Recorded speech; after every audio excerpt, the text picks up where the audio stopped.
స్థానిక ఎన్నికల్లో బీసీ రిజర్వేషన్ల పెంపుపై హైకోర్టులో విచారణ మధ్యాహ్నం 2:30 గంటలకు వాయిదా పడింది. బీసీ కోటా పెంపుపై సీజే ధర్మాసనం విచారణ చేపట్టింది. రిజర్వేషన్ల పెంపుకు వ్యతిరేకంగా పిటిషనర్ల తరపు న్యాయవాదులు వాదనలు వినిపించారు. సుప్రీం తీర్పు ప్రకారం జీవో 9ను ఛాలెంజ్ చేస్తున్నామని అన్నారు పిటిషనర్ తరపు న్యాయవాది వివేక్ రెడ్డి. రిజర్వేషన్లపై ప్రభుత్వం వన్ మెన్ కమిషన్ నివేదికను బహిర్గతం చేయలేదని కోర్టు దృష్టికి తీసుకెళ్లారు. 50% మించి రిజర్వేషన్లు ఇస్తే ఎలక్షన్ నోటిఫికేషన్ ఇవ్వకూడదని సుప్రీంకోర్టు తీర్పులో ఉందని పిటిషనర్ తరపు న్యాయవాది హైకోర్టు దృష్టికి తీసుకెళ్లారు.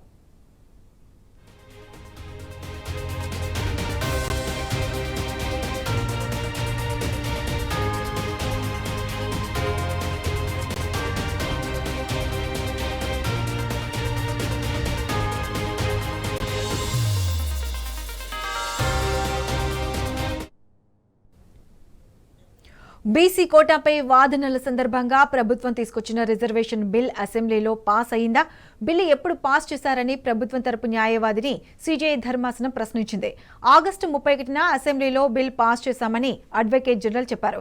ఇక ఇదే అంశానికి సంబంధించి పూర్తి అప్డేట్స్ మా crime bureau chief Bhaskar live లో అందిస్తారు. భాస్కర్, చెప్పండి, ఇప్పటి వరకు హైకోర్టులో వాదనలు ఏ విధంగా జరిగాయి? మళ్ళీ 2:30కు అసెంబ్లీ స్టార్ట్ అయ్యే ఛాన్సెస్ ఉన్నాయి. పూర్తి అప్డేట్స్ ఏంటి? స్థానిక సంస్థల ఎన్నికలకు సంబంధించి ఇవాళ హైకోర్టులో జరిగినటువంటి చర్చలో భాగంగా దాదాపు 4 పిటిషన్లకు సంబంధించినటువంటి దాంట్లో 3 పిటిషన్ల వాదనను రాష్ట్ర సర్వోన్నత న్యాయస్థానం వినడం జరిగింది. బీసీ బిల్లుకు సంబంధించి జీవో నంబర్ 9 ద్వారా తీసుకొచ్చినటువంటి 45% రిజర్వేషన్కి సంబంధించి దాన్ని ప్రతిఘటిస్తూ దానికి సంబంధించి పిటిషన్లు వేయడం జరిగింది. మాధవరెడ్డి మేడ్చల్ సంబంధించినటువంటి రెడ్డి జాగ్కి సంబంధించినటువంటి మాధవరెడ్డి ముందుగా పిటిషన్ వేశారు. ఆ తర్వాత మళ్ళీ 3 పిటిషన్లు ఇంప్లీట్ అయితే మొత్తం 4 పిటిషన్లు ఇంప్లీట్ కావడం జరిగింది. ఇటు బీసీ సంబంధించినటువంటి నేతల తరఫున దాదాపు 34 పిటిషన్లు ఇంప్లీట్ పిటిషన్గా రావడం జరిగింది. మొత్తం 38 మందికి సంబంధించినటువంటి వాదనలు ఇవాళ కోర్టులో వినాల్సినటువంటి అవసరం. దాదాపు 3 వాదనలు వినడం జరిగింది. ఓన్లీ పిటిషనర్ తరఫున 3 వాదనలు వినటువంటి నేపథ్యంలో మరొక పిటిషనర్ వాదనలు వినాల్సిన అవసరం ఉంది. ఈ నేపథ్యంలో లంచ్ బ్రేక్ వెళ్లడం జరిగింది. ఆ తర్వాత వాదనలు కొనసాగే అవకాశం కనిపిస్తుంది. రేపటి నుంచి స్థానిక సంస్థల ఎన్నికల కోడ్ వచ్చింది కాబట్టి రేపటి నుంచి నోటిఫికేషన్ రాబోతుంది కాబట్టి ఈ నేపథ్యంలో ఎలక్షన్ కమిషన్ చేసినటువంటి ఏదైతే మాన్యువల్ ఉందో దానికి సంబంధించినటువంటి గైడ్ లైన్స్ ఉందో అదంతా కూడా ప్రక్రియ పూర్తి చేసుకుని వాళ్ళు రెడీగా ఉన్నారు. కానీ కోర్టు ఆర్డర్స్ కోసం వెయిట్ చేస్తున్నటువంటి పరిస్థితి కనిపిస్తుంది. ప్రభుత్వం ఆగమేఘాల మీద తీసుకొచ్చినటువంటి దానికి సంబంధించి ఏ ప్రాతిపదికన తీసుకొచ్చింది, రాజ్యాంగంలోని ఏ ఆర్టికల్ ప్రకారం తీసుకొచ్చింది, దీంట్లో ఎక్కడా కూడా లేకపోయినా కావాలనే ప్రభుత్వం ఇబ్బంది పెట్టే విధంగా బీసీలకు ఇటు మిగతా వాళ్ళకి ఇబ్బంది పెట్టే విధంగా తీసుకొచ్చినటువంటి అనేక వాదనలు అనిపిస్తున్నాయి. ఇవాళ జరిగినటువంటి కోర్టులో జరిగినటువంటి వాదనలు ఎట్లా ఉన్నాయో మనం అడిగి తెలుసుకుందాం. చెప్పండి సార్, ఇవాళ కోర్టులో జరిగినటువంటి వాదనల్లో ప్రధానంగా 2 పిటిషన్లు దానిలో వాదన వినిపించారు సీజే గారికి. దాంట్లో ముఖ్యమైనటువంటి అంశాలు ఏంటి? అదే పాత కేసులకు సంబంధించి సుప్రీంకోర్టు సంబంధించిన పాత కేసుకు సంబంధించిన వివరాలు మరి గౌరవ జడ్జి గారు పెట్టడం జరిగింది. ఇదంతా కూడా కేవలం కాలయాపన కోసమే తప్ప ఇంకా వేరే ఏది కూడా లేదు. 50% దాటొద్దని ఆల్రెడీ సుప్రీంకోర్టు గైడ్ లైన్స్ ఉన్న రేవంత్ రెడ్డి గారు కామన్ డిక్లరేషన్ లో 42% ఇస్తామని చెప్పి బీసీలకు నమ్మించి ఓట్లు వేసుకుని గవర్నమెంట్ లోకి వచ్చినాక మరి జీవో నెంబర్ 9 42% అని చెప్పేసి మొన్న నోటిఫికేషన్ ఇచ్చిండు. మరి ఎలక్షన్ కోడ్ కూడా ఇచ్చి ఇది ఎట్లా కోర్టులకు అవుతుంది అని చెప్పేసి మా రేవంత్ రెడ్డి గారు ఏం చెప్పారు, ఎవరు కూడా కేసులు వేయొద్దు, ఎవరు ఏం చేయొద్దని చెప్పి వాళ్ళ సామాజిక వర్గానికి చెందిన వాళ్ళే గోపాల్ రెడ్డి, మాధవ్ రెడ్డి అనే 2 వ్యక్తులు మరి కేసు వేసి దీన్ని ఎక్స్టెన్షన్ చేసి కాలయాపన చేసి మరి లాస్ట్ కు మేము ఇద్దామనుకున్నాం ఇయ్యలేకపోయినామనే కాన్సెప్ట్ కనిపిస్తా ఉన్నది. మరి ఖచ్చితంగా ఇది కాంగ్రెస్ ప్రభుత్వం చేస్తున్న కుట్రగా భావిస్తా ఉన్నాం.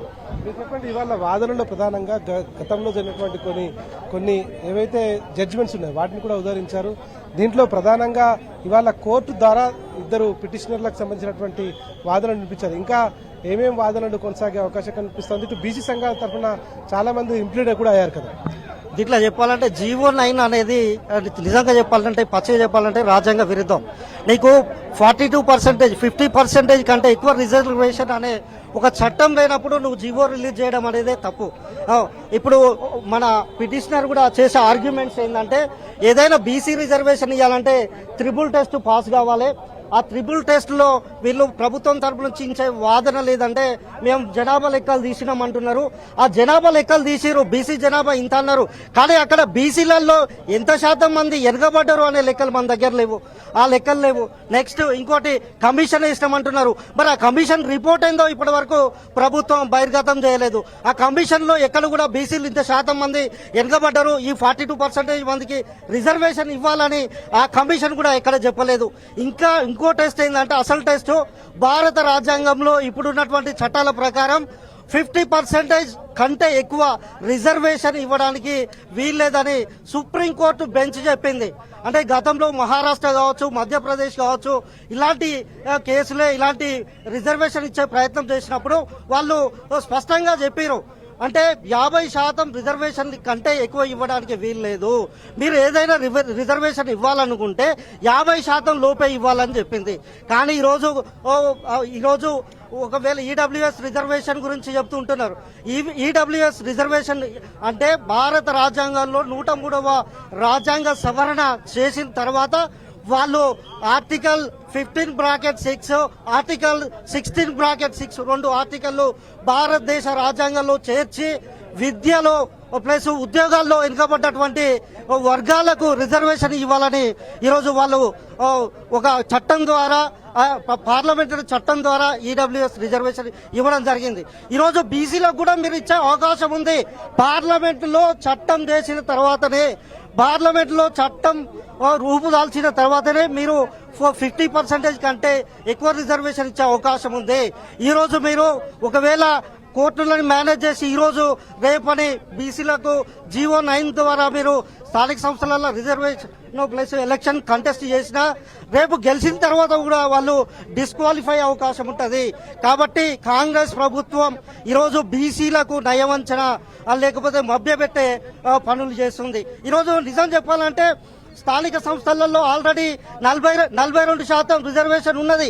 ఇప్పుడు 31 జెడ్పీ చైర్మన్లు ఉంటే దాంట్లో 13 మంది జెడ్పీ చైర్మన్లు బీసీలే ఉన్నారు. దాంట్లో 13 అంటే ఆల్మోస్ట్ 41%. ఈరోజు ఆల్రెడీ నువ్వు రిజర్వేషన్ ఇవ్వకుండా ఉన్నారు.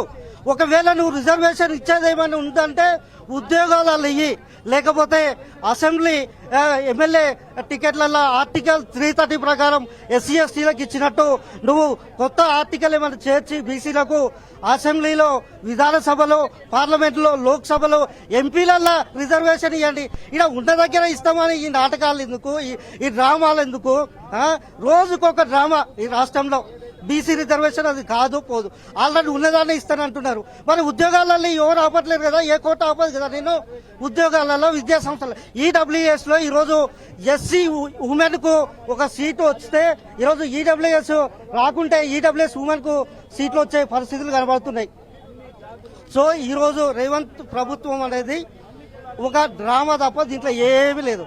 మొత్తంగా ఇవాళ జరుగుతున్నటువంటి దానికి సంబంధించి బీసీ సంఘ నాయకులైతే తీవ్రంగా ప్రభుత్వానిపైన విమర్శిస్తున్నటువంటి పరిస్థితి కనిపిస్తోంది. నిజంగా కూడా ఇవాళ ప్రభుత్వానికి చిత్తశుద్ధి ఉంటే దాన్ని నిజంగా 2 సభలలో ఆమోదించిన తర్వాత గవర్నర్ ఆమోదం కోసం వెళ్ళాలి, అక్కడ మాట్లాడాలి, చెప్పాలి. కానీ ఆగమేఘాల మీద ఇవాళ ఎన్నికలకు సంబంధించినటువంటి దాంట్లో వస్తుంది. కానీ కోర్టులో పెండింగ్ పడితే గతంలో మహారాష్ట్రలో జరిగిన విధంగా ఎన్నికల తర్వాత కూడా ఈ ఇష్యూకు సంబంధించి ఆగిపోయేటువంటి అవకాశం ఉంటుందని చెప్తున్నారు.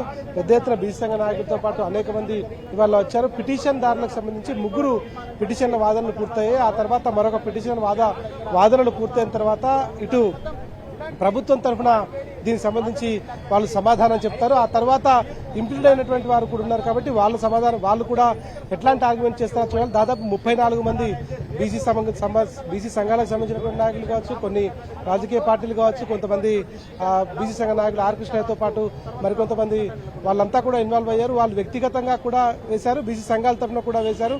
దాదాపు 34 మంది పిటిషనర్లు దీంట్లో ఇంప్లీడ్ కావడం జరిగింది. ఈ ఇంప్లీడ్తో ఎంత దీనిపైన వాదనలు కొనసాగుతారు, ఆ తర్వాత కోర్టు ఎట్లాంటి సమాధానం చెప్తుందనేటువంటిది అయితే చూడాల్సినటువంటి అవసరం కనిపిస్తోంది. దాదాపుగా 3 గంటల తర్వాత దీనిపైన ఆర్గ్యుమెంట్ స్టార్ట్ అయితే ఆర్గ్యుమెంట్ తర్వాత ఇవాళ కోర్టు ఇచ్చేటువంటి జడ్జిమెంట్ తర్వాత తెలంగాణలో స్థానిక సంస్థల ఎన్నికలు జరుగుతాయా, స్టే విధిస్తారా? జరిగితే ఏ ప్రాతిపదికన జరుగుతాయి అనేటువంటి చూడాలి. ఎందుకంటే దీంట్లో మళ్ళీ ఇంప్లీడ్ అయినటువంటి వాళ్ళందరికీ కూడా వాదనలు కూడా వినాలి కాబట్టి కొంత బహుశా సమయం సరిపోకపోవచ్చు అనేటువంటిది మాత్రం చాలా స్పష్టంగా కనిపిస్తోంది. హైకోర్టు తీర్పు పైన సర్వత్రా తెలంగాణ రాష్ట్రంలో ఉన్నటువంటి పోటీ చేసే అభ్యర్థులతో పాటు మిగతా రాజకీయ పార్టీలతో పాటు ప్రజలు కూడా ఆసక్తిగా ఎదురు చూస్తున్నటువంటి పరిస్థితి కనిపిస్తోంది. సాయంత్రం 5 గంటలకల్లా హైకోర్టు తీర్పు అయితే చాలా క్లారిటీగా వచ్చేటువంటి అవకాశం అయితే కనిపిస్తోంది. Pratisha. Right Bhaskar, thanks for the live updates.